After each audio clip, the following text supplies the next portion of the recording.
नमस्कार दोस्तों, पिक्चर चालू करो बे। गोदी मीडिया के एक चैनल ने एक बारी प्रोग्राम चलाया था कि कैसे 10 ग्राम काऊ घी से 1 टन ऑक्सीजन प्रोड्यूस होती है। ये तो लेटेस्ट न्यूज है। लेटेस्ट न्यूज है भाई। इटली के प्रसिद्ध वैज्ञानिक प्रोफेसर जी.ई. बिगेड ने गोबर के अनेक प्रयोगों द्वारा सिद्ध किया 1 तोला घी से यज्ञ करने पर 1 टन ऑक्सीजन बनता है। हम सब ने स्कूल में पढ़ा था कि कंबशन में ऑक्सीजन यूज होती है और कार्बन डाइऑक्साइड रिलीज होती है। मैंने नहीं पढ़ा था, मेरी थोड़ी साइंस वीक थी। और इम्पार्शियल बर्निंग में कार्बन मोनोऑक्साइड रिलीज होती है। लेकिन बार बार ऐसे क्लेम्स उठाए जाते हैं ताकि लोग अपने दिमाग को स्विच ऑफ करना सीख सके। अच्छा, लोगों को कहा जाता है धर्म की बात हो रही है भाई, हिंदू रिलीजन की बात है, कोई सवाल नहीं कर सकता। भाई कोई नहीं करता, मतलब तू तो करता है ना, तू तो हमेशा तेरा तो टारगेट ये रहता है कि कैसे भाई हिंदू धर्म को भाई टारगेट किया जाए, सनातन धर्म को टारगेट किया जाए। जो कहा जा रहा है उस पर यकीन कर लो। ये देखिए कैसे कैसे झूठ फैलाए जाते हैं कि गाय ऑक्सीजन देती है। The latest in that list is Pragya Thakur, who has said that drinking cow urine can cure lung infection. सच बात तो यह है कि इन लोगों ने कोई स्क्रिप्चर्स पढ़े ही नहीं हुए। किसी भी वेद में कहीं लिखा हो कि भाई हवन से ऑक्सीजन प्रोड्यूस होती है या गाय ऑक्सीजन देती है, कोई सबूत नहीं मिलेगा आपको यहाँ पर। क्या बात है सर, क्या बात है सर। ऋग्वेद के पहले श्लोक में ही मेंशन किया गया है। हवन का मतलब क्या है? वो एक प्रेयर है जो लॉर्ड अग्नि को ऑफर करी जा रही है। और मैं हवन के खिलाफ नहीं हूँ, मैंने खुद अपनी शादी में हवन कराया था। अच्छा भाई मतलब ये तो पता नहीं कि हवन या फिर गाय से भाई ऑक्सीजन निकलते, पर इतना जरूर पता है कि जब आप हवन करते हो ना तो उससे भाई जो मतलब आसपास के जो उससे धुआं निकलती है, फिर जो उसकी ऊर्जा निकलती है ना, उससे भाई जो कीटाणु होते हैं ना जो हमारे लिए हार्मफुल होते हैं, वो जरूर नष्ट हो जाते हैं। मैं इस झूठ के खिलाफ हूं जो आईटी सेल और इनका व्हाट्सएप माफिया फैलाता है लोगों को गुमराह करने के लिए, लोगों के माइंड्स को स्विच ऑफ करने के लिए। ये चाहते हैं कि आप लॉजिकल और साइंटिफिक रीजनिंग अपने दिमाग की बिल्कुल बंद कर दो, क्योंकि उसके बिना इनके जाल में फंसना बहुत मुश्किल है। सही पकड़े हैं। कोविड कहाँ से आया? फ्लाइट से, इंटरनेशनल। लॉकडाउन कहाँ लगा दिया? पूरे देश में। क्या बात कर रहे हैं? लॉजिक नहीं पता। इतना लॉजिक तो आप भी लगा सकते हो कि भाई इंडिया में तो लॉकडाउन लगा नहीं था, और कोरोना कोई इंडिया में तो आया नहीं था, पूरे वर्ल्ड में आया था, और पूरे वर्ल्ड वाइड में भाई लॉकडाउन लगा था। मतलब पुराना काम है भाई ये। जवाब पूछा तो बोला 5 बजे थाली ताली एक्टिविटी दे रहा हूं मैं।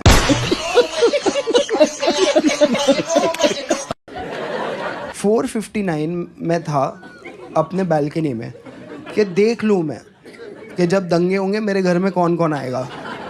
अच्छा उधर एक कौवे का घोंसला था, ठीक है। 4:59 को वो कौवे का कॉन्फिडेंस जो था ना, देख लेंगे क्या है जिंदगी। 5 बजे फिर थालियां बजनी चालू हुई, कौवा उड़ते रहा। उसको लगा एरिया में लग हो गया, और सिटी इशू है, स्टेट में कुछ प्रॉब्लम हो गया है, ये देश गलत है। वो गोल्डन वीजा लेके दुबई चले गए। उस टाइम पे तो भाई दुबई भी बंद था, कहाँ मतलब दुबई चला गया। मतलब कुणाल कामरा भाई थोड़ा सा भी दिमाग नहीं लगा था, और भाई ये हर बार मतलब आपने देखा होगा कि जंतर मंतर तो भाई इसने सिर्फ और सिर्फ सनातन को टारगेट किया था। हाल ही में एक झूठी प्रोपेगेंडा फिल्म आई थी केरला स्टोरी नाम से। यही तो मैं सोच रहा हूँ कि आया क्यों नहीं अभी।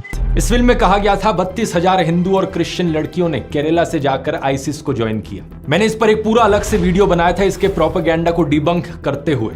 शाबाश बेटा। झूठ पकड़े जाने के बाद फिल्म बनाने वाले लोगों ने खुद कहा कि इनके पास कोई सोर्सेज नहीं थे अपने क्लेम को बैकअप करने के लिए। 32,000 एक झूठा नंबर था और असली फिगर यहाँ पर सिर्फ 3 था।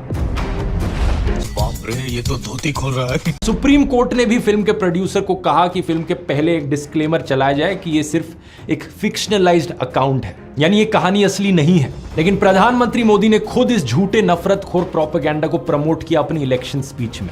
क्या बात कर रहे हैं?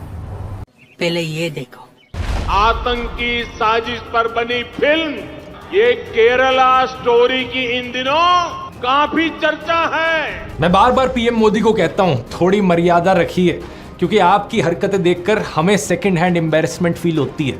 तो भाई तो है इसमें एम्बैरेसिंग क्या? तो है सेकंड हैंड। गजब बेइज्जती है। पहले उन्होंने 20 साल एक तरफा नफरत में एक इटालियन महिला के पीछे गवाए, अब अगले 20 साल एक तरफा प्यार में एक इटालियन महिला के पीछे गवाने वाले हैं। क्या बात कर रहे हैं? मोदी मेलोनी जी के पीछे पिज़्ज़ा पैन लेके घूम रहे हैं, ढोकला पिज़्ज़ा सिखा रहे हैं उनको।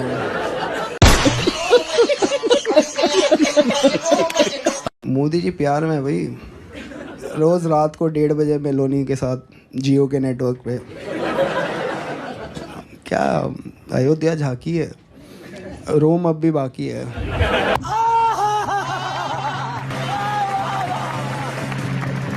इंडियन एक्सप्रेस के अकॉर्डिंग आरबीआई ने स्टेट किया था पिछले 10 सालों में बैंकों ने 11.68 लाख करोड़ रुपीस के बैड लोन्स को राइट ऑफ कर दिया है। और ज्यादातर ये राइट ऑफ्स एक्चुअली में 2014-15 के बाद आए हैं, जब नरेंद्र मोदी की सरकार ऑलरेडी आ चुकी थी।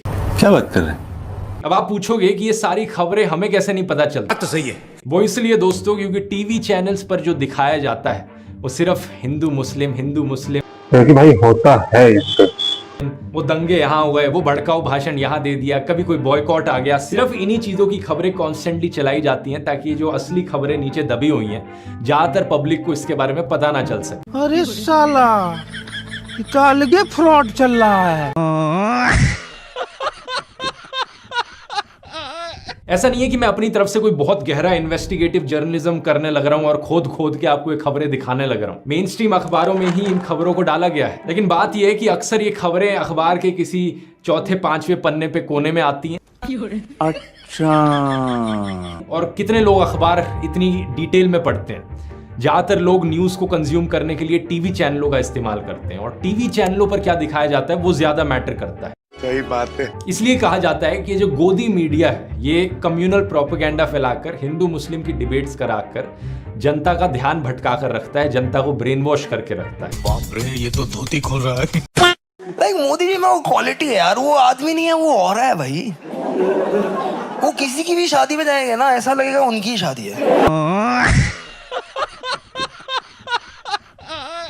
और वो क्या डैशिंग पर्सनालिटी के साथ क्राउड को विन ओवर कर लेंगे भाई। वो जाएंगे किधर, पहली बार और आखिरी बार या 5 साल में एक बार, पर क्राउड को ऐसे फील कराएंगे ना, तड़कता भड़कता दे देते हैं वो।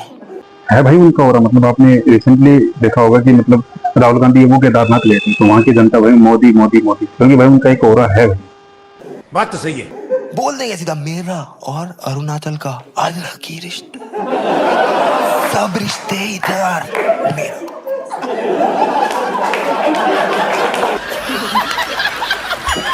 मेरा और बंगाल का ऐसा रिश्ता कभी हुआ ही नहीं है जी। राहुल गांधी को पता है रिश्तेदारों ने ही डूबा है। बात तो सही है। जब आप चैट जीपीटी या डीप सीक से बात करते हैं, एक प्राइवेट चैट पर आप बात कर रहे हैं। जो भी आप बात करते हैं एआई के साथ वो पब्लिकली किसी को नहीं दिखती अनलेस आप उसका स्क्रीनशॉट लेकर शेयर ना करें। बात तो सही है। ग्रॉक पर भी आप इस तरीके से प्राइवेट चैट कर सकते हैं एआई के साथ, लेकिन ग्रॉक में एक और ऑप्शन अवेलेबल है, आप पब्लिकली भी चैट कर सकते हैं। ये तो लेटेस्ट न्यूज़ है। ट्विटर पर अगर आपको कोई पब्लिक सवाल पूछना है ग्रॉक से तो @ग्रॉक करके अपना सवाल पूछिए और आपके ट्वीट के नीचे एक ग्रॉक का ट्वीट आ जाएगा जवाब के फॉर्म में, और वो भी पब्लिक होगा। अच्छा, जैसे कि ये देखिए, मेरे ट्वीट के नीचे किसी ने ग्रॉक से सवाल पूछा, महात्मा गांधी ने भगत सिंह को फांसी लगने क्यों दिया, बचाया क्यों नहीं? क्योंकि वो उनसे जेलस थे, और वीर सावरकर के इतिहास को कांग्रेस पार्टी क्यों दबा कर रखना चाहती है? अरे रुको जरा, सबर करो। मैंने भी इसके रिप्लाई में @ग्रॉक करके लिखा, भाई जवाब दे दे ताकि इन अंध भक्तों को असली हिस्ट्री पता चले। और ग्रॉक का जवाब आता है, भाई असली हिस्ट्री ये है, गांधी ने भगत सिंह को बचाने की पूरी कोशिश की थी, वाइसरॉय से कई बार मिले, जेल मिला, पर भाई वो अपने लिए मिले, ना कि भगत सिंह के लिए।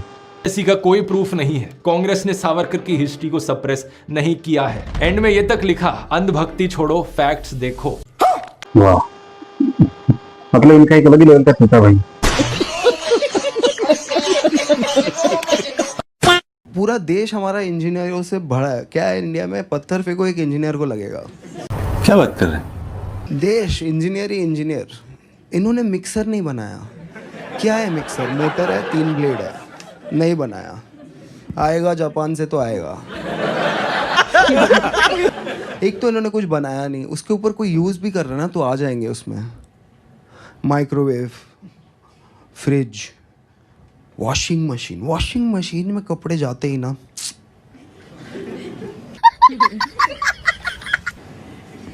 एक बार फ्रिज में खाना चला गया ना, उसके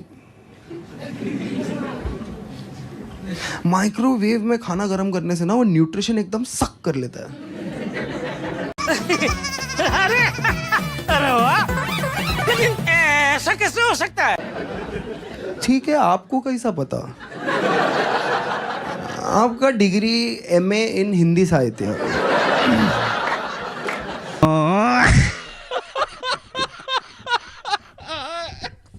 न्यूज लॉन्ड्री ने कुछ महीने पहले एक बड़ा इंटरेस्टिंग एनालिसिस किया था इसी चीज को लेकर। इन्होंने सारा डेटा कलेक्ट किया सारे न्यूज चैनल्स का और फिर अलग अलग एक एक करके चेक किया कि एग्जैक्टली किस एपिसोड में किस चीज की बात करी जा रही है। अच्छा, स्क्रीन पर आप देख सकते हैं, जैसे फॉर एग्जांपल ये सुधीर चौधरी का DNA शो था। इसमें 73 से 28 एपिसोड्स में कम्युनल इश्यूज की बात करी गई और टाइम्स नाउ के शो में 68 में से 29 पे कम्युनल इश्यूज। रिपब्लिक भारत पर 96 में से 45 पर सिर्फ कम्युनल इश्यूज चले और न्यूज 18 इंडिया पर 68 में से 43 सिर्फ हिंदू मुस्लिम।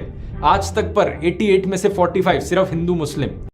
और अर्नब गोस्वामी के रिपब्लिक टीवी पर 182 में से 60 में सिर्फ हिंदू मुस्लिम। और इन सब से अलग हटकर आपको देखने को मिलता है रवीश कुमार का शो NDTV पर, जिसमें से 77 में से सिर्फ 23 इश्यूज ऐसे थे जो हिंदू मुस्लिम रिलेटेड थे।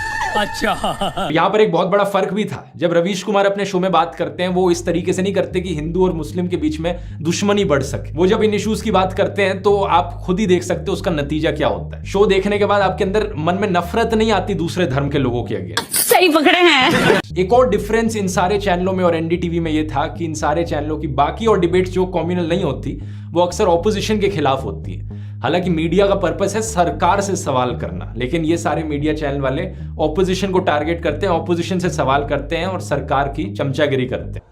कह दो कि ये झूठ है। तो ये था भाई पूरा वीडियो, आपने देखा होगा कि मतलब कैसे कुणाल कामरा और भाई गुरु डाटे ना, मतलब कि इंडिया की जो सरकार है ना अभी करंट, उसको भाई कैसे करके गिराना, मतलब कि इनका ये मकसद है कि कैसे भी करके मोदी के खिलाफ करोड़ों की। तो इनका और कोई प्लान नहीं, बस यही प्लान है। तो आपको वीडियो कैसा लगा आप मुझे कमेंट बॉक्स में बता सकते हैं।